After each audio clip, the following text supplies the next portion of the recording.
Hello everyone, GCleph here. I'm here to talk on a little touchy subject. I have been doing some pseudoscience videos recently, and I thought this one pretty much would fit the bill for what I've been doing. To me, a non-scientist, and to people who are mainstream scientists, they don't believe that race really even has anything to do with anything when it comes to ancient times or modern times. Basically, all it is it's a physical appearance. It's DNA caused by what's called the phenotype. And that's it. There's nothing else to it. It's just DNA.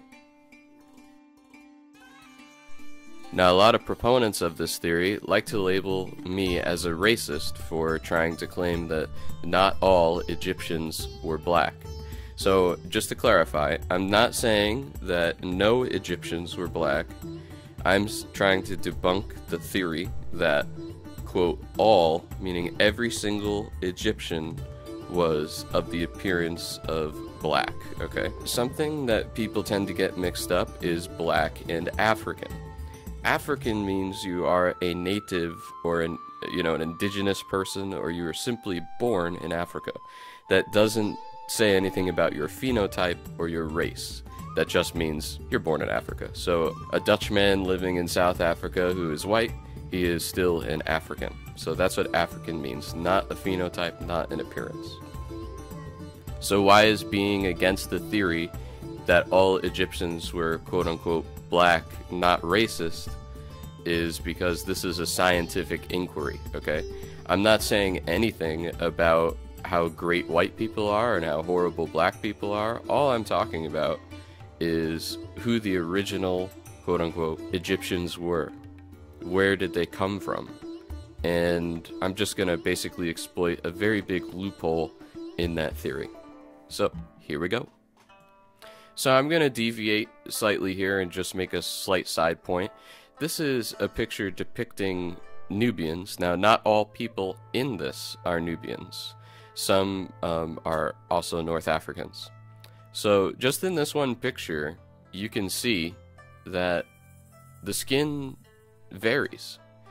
And if you look at a different picture, say that only depicts the Egyptians, they depict themselves and their gods a lot lighter than they did the Nubians. So this in and of itself, this basic evidence given to us by the Egyptians themselves, basically says that they were lighter than the Nubians. So even their own claim of being originally Nubian doesn't hold up in terms of race, okay, or appearance. So there is actually a much bigger problem than anything else in this theory. The bigger problem is that you're basically saying that from the dawn of man until the Egyptian first dynasty, these people only remained one race. Now, why would that be very improbable? Okay, so I'm going to be liberal and give some of the theorists what they want. So here are the preconditions that I'm not even gonna look up. I'm not even going to try and present evidence debunking this. These are claims that these people make, and I'm just going to roll with them. So the first is that the first Homo sapien was quote-unquote black in appearance. The second is that that person, the first person, and their offspring lived in Africa and possibly even Egypt. So that means that over time they could travel around Africa, you know, for example, be born in, modern day Sudan, or even be sub-Saharan and then go up to Egypt. So, that's logical, right? Okay, so these are the preconditions that I'm going to agree to.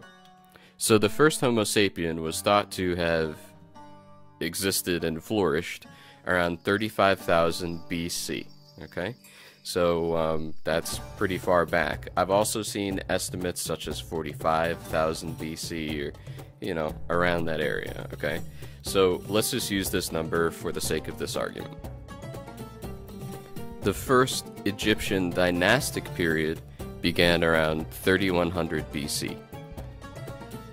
So this means that between the first Homo sapien And between the beginning of the first dynasty of Egypt, there is a 31,900 year gap. Okay? Now, I think we can all agree that's pretty long. So, for lack of a better term, if one theorizes that a quote-unquote black was a root race, and that it traveled all of Africa, and it remained in its original state when Egypt came around, that means that they're trying to say that those people never interbred, never intermarried, never had even just any type of basic genetic mutation that would happen to them for almost 32,000 years. That's kind of crazy, you know? And then the other thing is in order to prove this theory, that's what you'd have to do. You would have to prove that some type of root race, again, for lack of a better term, never ever interbred. So you're going to have to find the marriage records, which I'm pretty sure they didn't take in 35,000 BC, and things like that.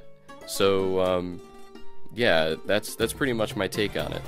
And if anybody has any comments, please share. I'm not going to leave stuff about me being racist up there, because this has nothing to do with being racist. It has to do with race, but it does not have to do with judging the races, okay? So please feel free to leave a comment, and have a good one.